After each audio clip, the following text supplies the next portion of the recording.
बोलो श्री प्राणनाथ प्यारे की जय। बोलो श्री सतगुरु महाराज की जय। पन्ना धाम की जय। सर्व सुंदर साथ की जय। आप सभी सुंदर साथ जी के धाम हृदय में विराजमान, शोभायमान, प्राण प्रियतम, प्राण वल्लभ, प्राण धन आपके नूरी कोमल चरणार बिंद में कोटान कोट प्रणाम जी। डे 214 हो चुका है आज। श्री सिंधी मंथन, कौन सी अवस्था में आत्म और पर आत्म का स्वरूप एक हो जाता है। ये देखिए सुंदर साथ जी, कितना सुंदर थंबनेल बनाया है।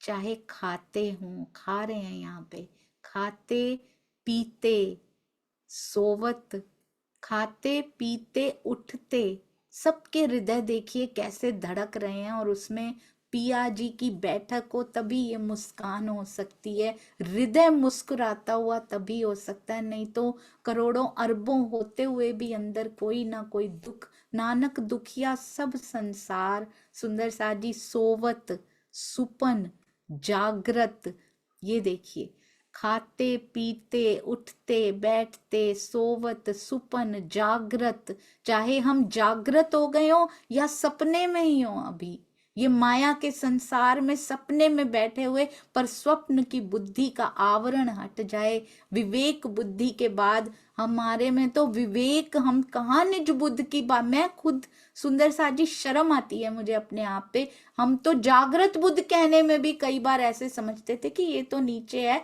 निज बुद्ध की बात करो भाई। आता जाता कुछ नहीं, याद करने से कुछ नहीं होता। याद भी नहीं था, हमें तो याद भी नहीं है। दुनिया के लोगों को देखिए, पूरी पूरी रामायण याद है, पूरी पूरी सुंदर साथ जी उनको श्रीमद् भागवत याद है, हमें तो याद भी नहीं है। और याद करने से कुछ होता भी नहीं है, अंदर बसा है क्या।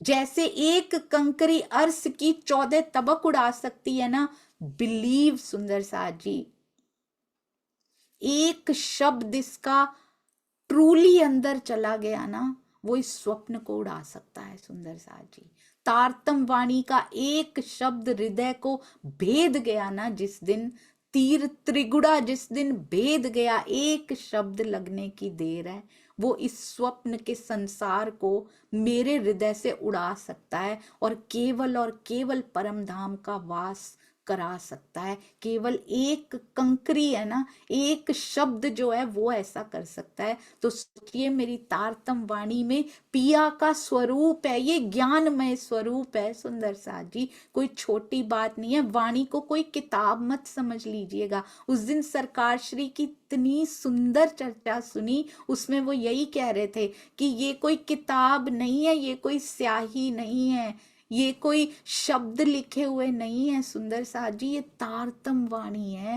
तारतम, मेरे हृदय के अंधेरे को तार तार जो कर सकती है ना, ये वो वाणी है। अज्ञानता के अंधकार को मिटा देने वाली। हर समय गोपियों के होता था, मुझे लगता है ये गोपियां बनाई हो, जैसे खा रही हो, चाहे पी रही हो, चाहे उठी हो, चाहे बैठी हो, चाहे सो रही हो, चाहे सपना ले रही हो, तो उनके सपने में भी यही आया करते हैं। ये देखिए सुंदर साथ जी, उनके सपने में भी परम धाम आता है। सोचिए, सुपन में भी सुपन ले रही हैं और उसमें भी जागृत ले रही हैं। उस जागृत परम धाम को अपने हृदय में बसाया है। स्वामी जी कहते हैं, रात को सोते हुए पिया को दिल में बसा कर सोइए। पूरी रात सुंदर साथ जी परम धाम के 25 पक्षों में पिया संग विहार करेंगे। रात को ताला लगा के सोइए, इसको बाहर से ताला लगा के और उधर का ताला खोल के सोइए। सुंदर साथ जी, देखिएगा कितना आनंदमयी ये खेल बन जाता है। सुबह उठते ही चितवनी कर ली, पूरा दिन सुंदर साथ जी माया की ओर से बंद और उसकी तरफ खुला हुआ हृदय। यहाँ का कुछ ले ही नहीं पाता, वो एब्जॉर्प्शन बंद हो जाती है, वो एब्जॉर्ब नहीं करता यहाँ का। फिर एब्जॉर्ब करता है तो वहां का करता है। यहाँ की चीजें आ रही हैं पर उसके अंदर एब्जॉर्ब नहीं हो रही। सुंदर साथ जी, माया की ओर से पत्थर और उसकी तरफ से मोम। अभी हम उधर पत्थर और इधर मोम हुए पड़े हैं। मोम भी नहीं, एक स्पॉन्ज होता है ना सुंदर सा जी, स्पॉन्ज में सब कुछ एब्जॉर्ब हो जाता है। अभी हम माया की तरफ से स्पॉन्ज बने हुए हैं और धनी की ओर से पत्थर बने हुए हैं। उल्टा कर लीजिए, उधर स्पॉन्ज और इधर पत्थर बन जाइए। आ के टकराती जाएगी माया, कोई फर्क नहीं पड़ेगा। सुख आ रहा है, दुख आ रहा है, क्योंकि मेरे हृदय ने स्पॉन्ज की तरह उसकी सारी बातों को, उसके दिल के गहरे राज को, उस परम धाम के सुखों को समा के ये भारी हुआ पड़ा है। इसमें और कुछ समाता ही नहीं है।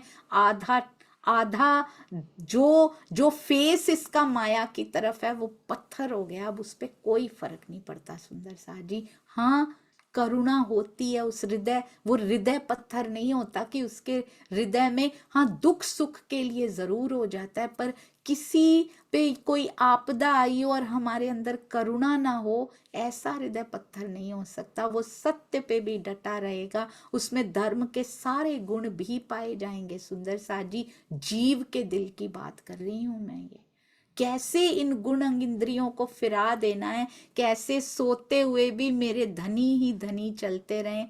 अति सुंदर थंबनेल। वो उठती भी है तो खुशी से उठती है। ये मैं तो चितवन में बैठने जा रही हूँ पिया, मैं आ रही हूँ तेरे पास। वो उठती भी इस खुशी से है। उसके सोते हुए चेहरे पे भी वही नूर होता है, इस शरीर के चेहरे पे भी वही होता है, क्योंकि ये लालिमा उसके गालों पर, ये परमधाम की लालिमा होती है। उठकर भी वही उसको इस दुनिया से, ये गोपी की जिंदगी मुझे लगता है बनाई है। मेरी जिंदगी, जब मैंने गोपी का रोल प्ले किया था ना, हम सब सुंदर साथ का जीवन, जब हमने गोपी का रोल प्ले किया था, पिया ने वो दिया था हमें। ये कैसे पाया जा सकता है? अब तब चितवन में नहीं बैठना पड़ता था, तब सोते उठते जागते हमारी चितवन हुआ करती थी। अब सुंदर सा जी, अब चितवन में बैठना पड़ता है, अभ्यास करना पड़ता है। इतना कर कर कर के फिर ये स्थिति आ जाती है जो महाराज जी की आई थी। फिर उनको नहीं पता लगता था कि मैं क्या कर रहा हूं, सब कुछ तेरे हाथ में है। धक्का पड़ा वो भी तेरा हुक्म, फूल की मालाएं मिली वो भी तेरा हुक्म। जैसे चाहो वैसे राजी रखो या दलगीर रखो, जैसे तुम रखो, पर मैं तुम्हारी हूं, तुम्हें मेरे पास आना पड़ेगा। जिसके लिए मैं निकला हूं वो आंखों, मेरे हृदय से ये बात नहीं निकल रही सुंदर साथ जी। ऐसे लगता है ये महाराज जी के जीवन की ये बातें और वो तीर त्रिगुड़ा वो जुड़े हुए हैं सुंदर साथ जी। उस तीर का पिछला हिस्सा महाराज जी की बीतक लगती है मुझे, जो कि हमें तीर के मिडल वाले हिस्से यानी कि श्री बीतक साहब की तरफ लेकर जाती हैं, और फिर वाणी से वो तीर त्रिगुड़ा अंदर धस जाता है। जब तीर को छोड़ा जाता है ना सुंदर सा जी, पिछला हिस्सा भी उसका बहुत इंपॉर्टेंट होता है, पूरा का पूरा तीर चाहिए। और महाराज जी की बीतक इसको और कहीं गहरे तक अंदर ले जाने में बहुत मददगार सिद्ध हो रही है। क्या वो आंखों वाला है तो क्या उसको दिखता नहीं है? एक वही तो आंखों वाला है, और तो किसी के पास यहाँ आंखें हैं ही नहीं। इसका क्या अर्थ है? मुझे एक एक शब्द में लगता है सब फरामोश हैं सुंदर साजी, एक उसी की खुली हैं, जो खुली आंखों से देख पा रहा है। उनको वाणी नहीं मिली, पर मुझे लगा जैसे मूल मिलावा बयान कर दिया उन्होंने इन दो शब्दों में, कि एक वही आंखों वाला है। बाकी तो परात्म आंखें खुली होकर भी फरामोश है, और आत्मा तो पूरी तरह से गर्क फरामोश है। यहाँ पर उसकी खुली भी है, खुली राज्य की भी है, खुली पर आत्म की भी है, खुली आत्मा की भी है। पर तीनों की खुली आंखों में, खुले नेत्रों में कितना फर्क है। राज्य की खुली आंखें सब प्लान कर रही हैं, सब देख पा रही हैं, नजरों से लाड़ ही लाड़ उड़ेल रही हैं। पर आत्म की खुली आंखें खुली होते हुए भी, राज्य के हृदय में जाते हुए भी वो हृदय के लाड नहीं देख पा रही, खेल देख रही हैं।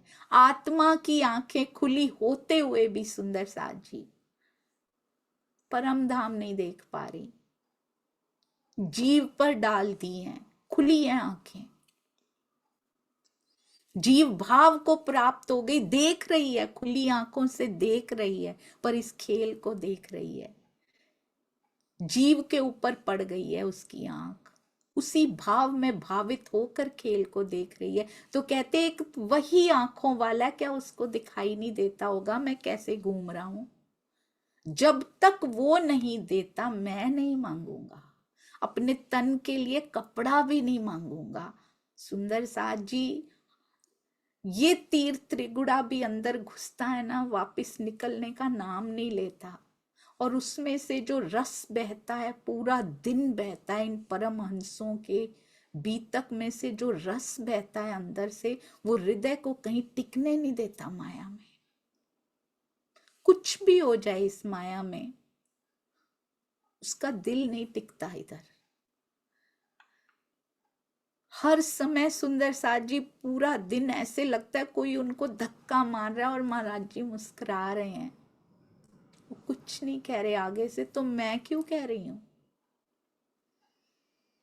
हर समय उनकी बीतक को याद रखिए, पी जाइए सुंदर साज जी, ये जीवन इतना सुंदर हो जाएगा, इतना सुंदर हो जाएगा जिसकी व्याख्या, जिसका बयान नहीं किया जा सकता।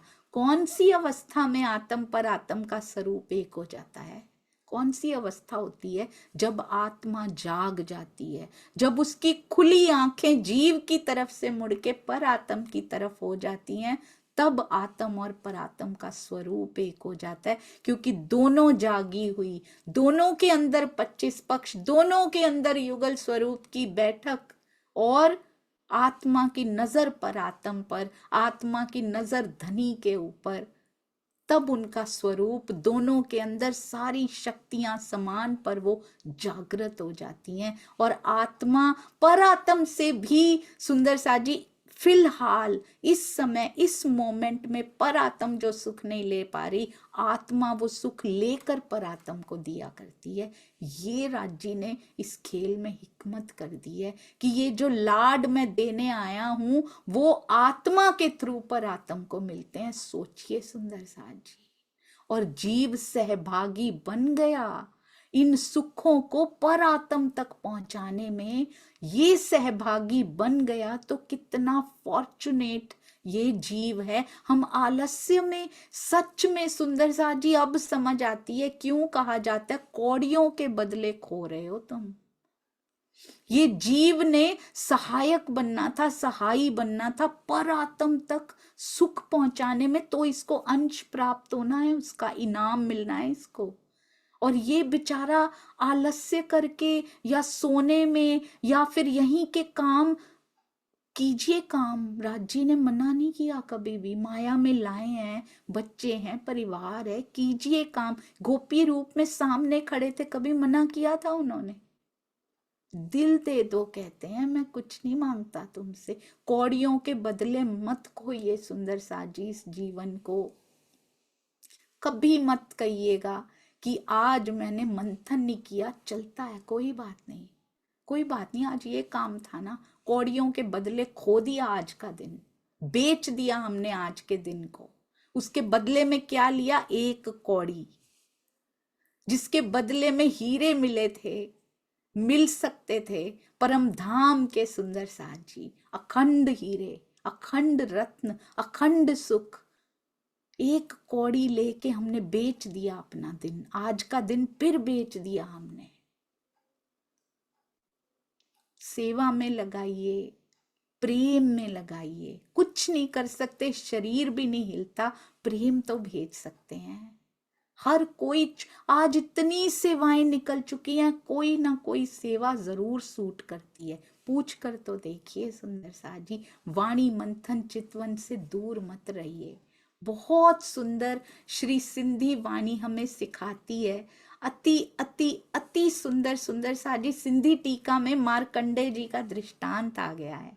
उसमें क्या बताते हैं पिया जी, कहते हैं पहले तो ये बताओ ये मार्कंडे जी का दृष्टांत आया क्यों है यहाँ पर। ये धीरे धीरे देखिएगा क्लियर होता जाएगा कि इस बात को कहाँ मोड़ रही हैं श्री इंद्रावती जी। कहती हैं मार्कंड जी के पहले ये बताया कि आत्मा पर आत्म कैसे एक हो जाती है। अंतस्करण आत्म के जब ए रहा समाए, तब आत्म पर आत्म के रहे ना कछु अंतराए। क्यों कहा था ये उन्होंने?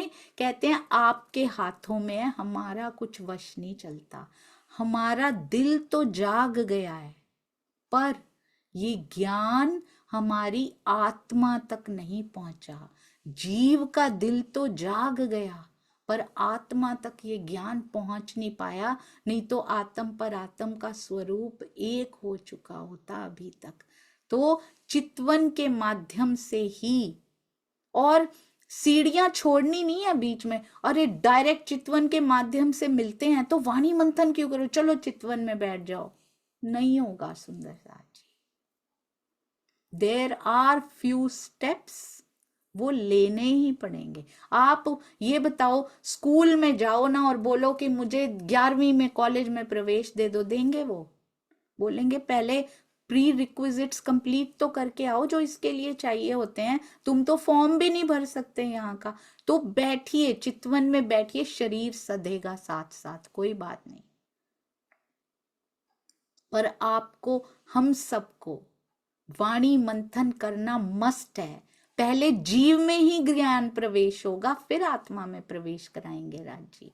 क्योंकि जीव का रोल इग्नोर्ड था। मेरे जीवन में जीव का रोल इग्नोर्ड था, द मोस्ट इग्नोर्ड पार्ट। अरे हम तो आत्म हैं, हम मेरी पर आत्म वहां बैठी, ये बेचारे बड़े हीन लोग हैं, ये जीव हैं, ये हम बहुत सुपीरियर हैं। कहाँ सुपीरियर हैं? किस बात में सुपीरियर हैं? उनकी तरह गले पड़े हैं, माया के लिए रले पड़े हैं, सारा जीवन हमने बिताया पड़ा है। कहाँ सुपीरियोरिटी दिखाई देती है? प्रेम में सुपीरियर हैं क्या? 4 बातें करके क्या प्रेम में सुपीरियोरिटी हो जाती है क्या सुंदर साथ जी? केवल ऊपर ऊपर की बातें कर ली, बहल गया दिल, बहल गया सुंदर साथ जी। क्या मिला क्या अंदर? प्रेम की अवस्था में दोनों का दिल एक हो जाता है सुंदर साथ जी। आत्म का दिल और पर आत्म का दिल प्रेम की अवस्था में एक होता है, पर उसके लिए वाणी मंथन करना पड़ता है, उसके लिए चितवन में बैठना पड़ता है। चितवनी से रहित होने पर पढ़ा हुआ ज्ञान जीव के दिल तक ही सीमित रह जाता है। जो कहते हैं चितवनी नहीं करनी चाहिए, या फिर उनके हैं तो ले ही जाएंगे, हम ये नहीं कहते तो हम कुछ और कह लेते हैं, चलते फिरते हो जाता है। नहीं सुंदर साथ जी, हम वाणी पढ़ लेते हैं ना, इतना क्या बहुत नहीं है? पढ़ा हुआ ज्ञान जीव तक ही सीमित रखना है।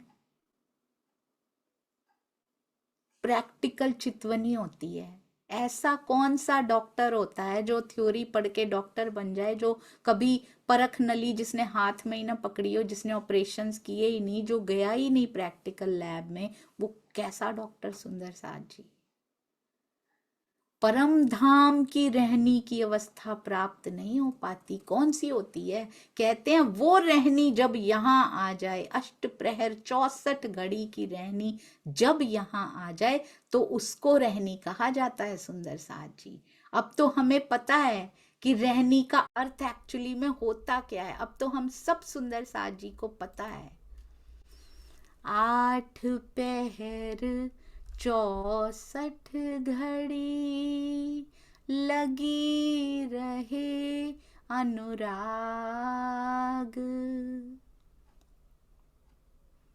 हर समय प्रेम में भीना हुआ हो। 8 पहर 64 घड़ी शरीर सोया है ये, पर प्रेम की तरंगें, उनकी प्रोडक्शन कम नहीं हुई अंदर, उनका बाहर की ओर रोम रोम से निकलना, तेरे प्रति प्रेम मेरा 100 के भी कम नहीं होता।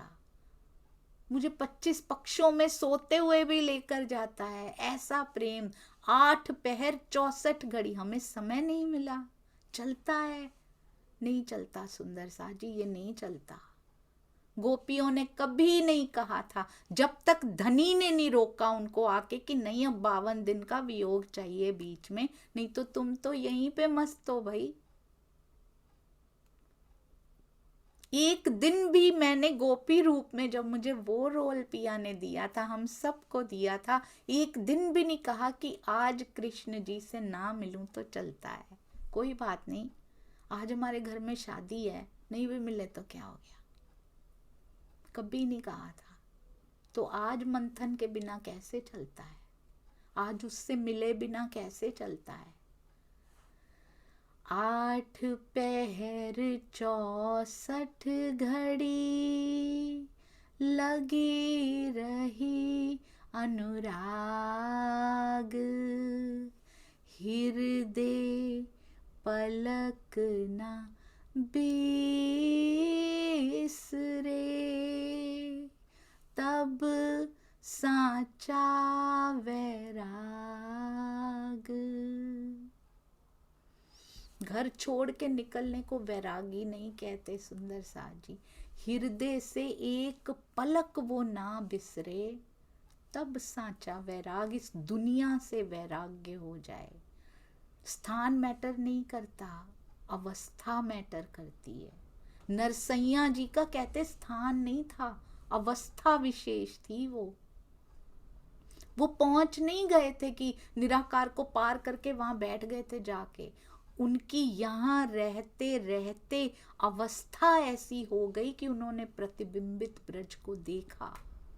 यहाँ रहते रहते, यहाँ बैठे बैठे उनकी दृष्टि ने पार कर लिया उसको, जीव की दृष्टि वहां पहुंचा ले गए। वो आत्मा नहीं थी उनके अंदर सुंदर सा जी, सोचिए जीव ने क्या कसनी की कि मुझे तो पाना है, नर होते हुए सैया बन गए सुंदर सा जी, उसकी नर का तन होते हुए भी स्वयं को सैया बना दिया उन्होंने, क्योंकि अवस्था 8 प्रहर 64 घड़ी तेरा ही लगा हुआ है, बस एक पलक हृदय से बिसरे ना, तब उसको कहते हैं वैराग्य। लेना नहीं पड़ता सुंदर सा जी, वो लेना नहीं पड़ता।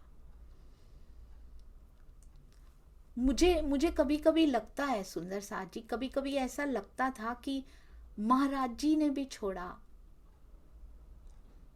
हमारे स्वामी जी ने भी छोड़ा, और कितने सुंदर सा जी ने घर भी छोड़ा, तब तक उनको वाणी नहीं मिली थी। आपने नोट की ये बात, उनको वाणी नहीं मिली थी जब उन्होंने छोड़ा था। हमें घर बैठे दे दिए कि तुम रहो घर में बैठे हुए सन्यासी होके दिखाओ, अब वाणी के बल से होके दिखाओ। तुम्हें लगती क्यों है माया अभी भी? हमें वाणी दी है, बहुत माइन्यूटली ऑब्जर्व कीजिएगा उनका जीवन और अपना पास में चल के देखिए, हाथ पकड़ के चलिए उनका। महाराज जी मेरा हाथ पकड़ लो आप, मुझे देखना है आपको, मुझे देखना है आपको, चलते हुए देखना। पूरा नहीं करेंगे क्या? वो सारी इच्छाएं पूरी कर देते हैं, ये नहीं पूरी करेंगे। मैं बहुत नजदीक से महसूस कर पाऊं आपने क्या सहन किया है मेरे लिए, दिल टूक टूक हो जाए उनकी बीतक पढ़ते हुए सुनते हुए। इतनी करीब से दिखाओ महाराज जी कि मेरे ये जीवन के, मेरे ये जीव के विकार सारे आपकी बीतक को, आपको जीते हुए देखकर भस्मीभूत हो जाए महाराज जी। और वैसा ही जीवन हमारे स्वामी जी भी सुंदर सा जी जी रहे हैं। घर उन्होंने भी छोड़ा था, उनके साथ क्या क्या हुआ होगा, क्या क्या हुआ होगा। एक दो बातें तो मैंने सुनी भी हुई हैं, हट्टा कट्टा है, कमाता क्यों नहीं है, उनको क्या पता हृदय में क्या लगी पड़ी है। और जाने क्या क्या रोज सुनना पड़ता होगा। चने खाते थे सुंदर साथ जी, चने खा के गुजारा किए करते थे। जब मैंने स्वामी जी को देखा, मैं बहुत छोटी थी।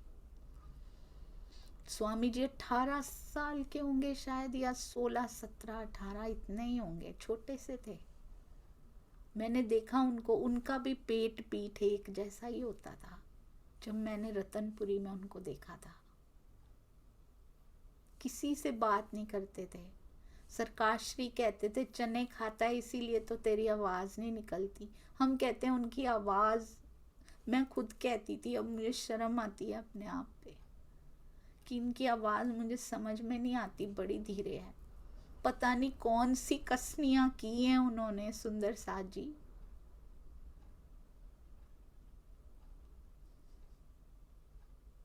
मेरी आवाज निकलती है, उनकी क्यों नहीं निकलती थी? पता नहीं कौन सी कसनी गले पे भी की है उन्होंने अपने। पूरे दिन में जो पत्ता जो फल मिल जाता हो पेड़ से तोड़ के वही खा लेते हो। जो चने खाते हो, और वो भी ऐसे नहीं कि भर के 1 किलो चने खा लिए पूरे दिन, मुट्ठी भर चने। स्वामी जी दिखाइए, बताते भी नहीं है अपने जीवन के बारे में। दिखाइए, मत बताइए। महाराज जी दिखाइए, आपके साथ चल के देख पाए गहराई से, शायद इस जीव पे, इस पत्थर जीव पे कुछ असर हो जाए। आपको देखकर ही असर हो जाए शायद। धनी को देखने के लायक मैं हुई नहीं अभी। आप तो दर्शन दे के मुझे लायक बनाइए ना। पढ़ा हुआ ज्ञान जीव के हृदय तक ही सीमित रह जाएगा। पढ़ना भी है, जीव तक ले जाना है, फिर उसको आत्मा तक कैसे पहुंचाना है। पहले यहां का पड़ा हुआ आत्मा तक पहुंचेगा सुंदर साथ जी, फिर पिया पूर्ण उड़ेल देंगे, पूर्ण उड़ेल देंगे। परम धाम की रहनी यहां क्यों नहीं आ पाती? अर्शे अजीम की रहनी यहाँ क्यों नहीं आ पाती? ब्राह्मी अवस्था प्राप्त क्यों नहीं हो पाती? क्योंकि चितवन के बिना वो प्राप्त नहीं हो सकती। प्रैक्टिकल नहीं हुआ, पढ़ा हुआ रटा हुआ, बोल भी दिया, कह भी दिया, पर क्या मिला? कुछ मिला? और चितवनी भी शुष्क हृदय से नहीं। ये सुंदर साथ जी माने या ना माने, 1 घंटा बैठते हैं तो 23 घंटे उस पे असर डालते हैं। उसमें हम दिलों को दुखा आते हैं, उसमें हम ईर्ष्या कराते हैं, द्वेष कराते हैं, उसमें हम इतना सारा क्रोध कराते हैं, इतना मोह कराते हैं। तो 1 घंटे में वो 23 घंटे reflection, 1 hour is reflection of those 23 hours। कैसे बिताए बाकी के घंटे? क्या पिया पिया हो रहा था तो चितवन में भी होगा, माया माया हो रहा था तो चितवन में बैठे रहेंगे, वहां भी माया माया ही होगा। किनकी चिंताओं में घुले हुए थे? इसको नीचे उतारना है। कौन सी पॉलिटिक्स हमारे दिमाग में चल रही थी? ये आगे बढ़ रहे हैं, इनकी टांग कैसे खींची जाए? ये क्यों आगे बढ़ रहा है? धर्म में ही सही, जागने की राह में ही सही, ये क्यों आगे बढ़ गए? मेरे पिया की अंगनाओं को ही तो ला रहे हैं, आगे बढ़ रहे हैं। सुंदर साथ जी, उनका साथ दीजिए। माया छोड़ के पता नहीं कोई कैसे बढ़ता है। कितनी माया की उलझने होती हैं सुंदर साथ जी। सेवा करने में भी माया कितनी टांगे खींचती है पीछे से। कोई सुंदर साथ कैसे सेवा में आगे आता है, माया को पीठ दे के हम नहीं जानते। हम किसी के परिवार की, हम किसी के पीछे की बैकग्राउंड में जो उसके संघर्ष चल रहे होते हैं, जब वो सेवा करने आगे आते हैं, हम नहीं जानते। और जब वो माया को पीठ दे के समय निकाल के सेवा करने आते भी हैं, अपना सुंदर साथ उनको गिराने आता है। माया से दुख नहीं होता, पर सुंदर साथ का दुख कभी कभी हो जाता है। वो भी नहीं होना चाहिए, क्योंकि सहन नहीं हो रहा कि ये क्यों आगे बढ़ रहे हैं। आप सभी आगे बढ़िए, सबको अप्रिशिएट कीजिए। हम नहीं बढ़ सकते तो साथ तो दे सकते हैं ना। वो कितनी बड़ी सेवा है सुंदर साथ जी। प्रेममयी चितवनी, और प्रेममयी चितवनी प्रेम धनी के लिए लेकर बैठे हैं। वो प्रेममयी चितवनी नहीं होती। आ ही नहीं सकता धनी के प्रति प्रेम जब उनके अंगों से प्रेम नहीं है, उनके हाथ से आप प्रेम नहीं करते, उनके चरण से आप प्रेम नहीं करते, बोलते मैं चरण पकड़ के बैठी हूं। उनके चरणों से प्रेम ही नहीं है। चरणों में वही सुंदर साथ उनके नख में दिखाई दे रहा है जिसकी टांग खींच के आए हैं, आज वही बैठा है वहां। तो चरणों से अधूरा प्रेम कैसा? ये नख बड़ा अच्छा, ये नहीं, ऐसा नहीं होता। पूरे तन से, नूरी तन, सारे सुंदर साथ से प्रेम करना, पिया से प्रेम करना है। जब तक विवादों की ध्वनि अंतर मन में गुंजायमान हो रही है, तब तक ये वाणी अंदर नहीं छू सकती सुंदर साथ जी। जब तक ईर्ष्या, द्वेष, एक दूसरे को नीचे खींचने, अपनी पॉजिटिविटी की लकीर लंबी कीजिए सुंदर साथ जी। पॉजिटिव वाइब्रेशंस इतनी फैलाइए, उसकी लकीर इतनी लंबी, और वो भी हम नहीं कर सकते, पिया कर सकते हैं। सेवा में लगे रहें, कुछ ना सोचें, केवल पिया और मेरे सुंदर साथ, बस, और कुछ नहीं। और सबको रोल मिले हैं, सबको रोल मिले हैं। धनी, इनका भी मानव जीवन सफल हो, इनको भी जल्दी से जल्दी आप मिल जाओ, यही प्रार्थना। अब मार्कंडे जी का दृष्टांत क्यों दिया है? कहते हैं मार्कंड जे दिल जी, बहुत सुंदर है ये, बहुत सुंदर। कहते सब नारायण जी चई, मार्कंडे कहते हैं भगवान नारायण जी ने मार्कंडे को उनके दिल की सभी बातें बता दी, सारा कुछ उनको बता दिया। और फिर क्या किया? जडे याद डिन्नी मार्कंड के। और फिर क्या किया? मार्कंडे जी को जब याद दिलाई अपने स्वरूप की, वास्तविक जो उनका था कि वो स्त्री नहीं है, वो क्या थे, उनको जब याद दिलाई, तडे एकदम निद्र ना रही, एकदम उनकी निद्रा नहीं रही, फटाफट खुल गई पिया जी। ये क्या धनी को बता रहे हैं? ये इंद्रावती जी पिया को बता रही हैं कि मार्कंडे जी के दिल की नारायण जी सब जानते थे, और उन्होंने बता भी थी मार्कंडे जी को, आकर खुद बताई, वो पूरी कहानी सुना रहे हैं। आओ तुम्हें मार्कंडे ऋषि की कथा सुनाता हूं। धोबन की स्त्री के रूप में धोबिन बैठी हुई है, धोबी की स्त्री के रूप में उसको सुना रहे हैं, सारी दिल की बातें बता दी। और कहते जैसे ही मार्कंडे जी को याद आई, उन्होंने सुने, एकदम उनकी निद्रा खत्म हो गई। क्या ये इंद्रावती जी पिया को बता रही हैं? ये पिया हमें बता रहे हैं। इंद्रावती जी के माध्यम से उनके अंदर बैठ के इशारा मेरी तरफ, हमारी तरफ है कि मार्कंडे की नींद 1 मिनट में खुल गई, तुम्हारी क्यों नहीं खुलती? उनको जैसे ही याद दिलाई गई, वो तुरंत खड़े हो गए सुंदर साथ जी। यहाँ बहाना इंद्रावती जी का बनाया गया है, उनको तो मिल चुके हैं, वो पिया को बता रही हैं, सामने से ऐसा ही लगता है। और दोष भी दे रही हैं पिया को हमारे लिए कि उनकी तो फटाफट नींद समाप्त हो गई, पिया हमारी क्यों नहीं खत्म करते आप? पर इशारा हमारी तरफ है कि सारे दिल की बातें सुन सुन के भी तेरी नींद नहीं खुलती। लानत है सुंदर साथ जी, इस जीव पर लानत है। पिया के हृदय की बातें सुन सुन के भी इसको कोई फर्क नहीं पड़ता, चट्टान बना पड़ा है ये। माया में जरा सा कुछ हो तो कैसे मोह हो जाता है। पिया के दिल की बात सुन के इस पे कोई फर्क नहीं पड़ता, ये फिर वैसा का वैसा ही हो जाता है। और इंद्रावती जी कहते हैं ये भी आपका ही कसूर है पिया, ये भी तेरा ही कसूर है। सोचिएगा ये दृष्टांत यहाँ क्यों दिया गया है? कहा पिया को जा रहा है, इशारा हमारी तरफ है सुंदर साथ जी। भगवान की माया में डूब कर मार्कंडे जी अपने को स्त्री रूप में देखने लगे, कष्टों में बिलख रहे थे। उनके दिल ने अब तक माया का जो अनुभव किया था, उसे ही दिल की बातें कहा गया है।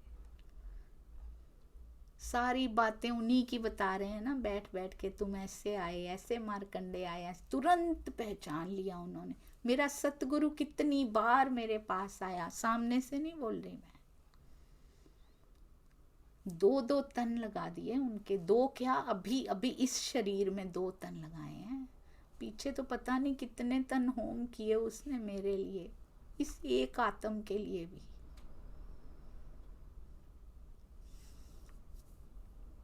बाकी कल करेंगे सुंदर साथ जी।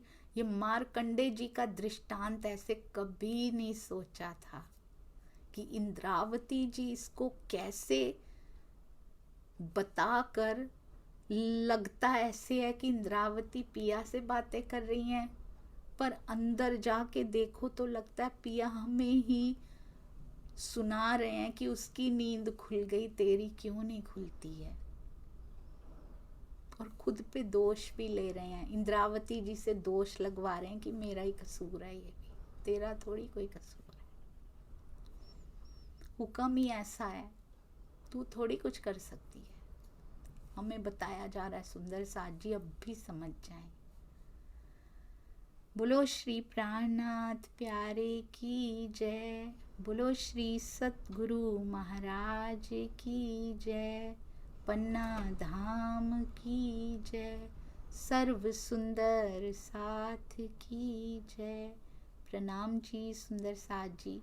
भूलों की इस पोटली को कृपया क्षमा करते जाइएगा, कहीं ऐसा ना हो कि पिया मिलन में ये भूलें रास्ते में खड़ी रह जाएं। प्रणाम जी।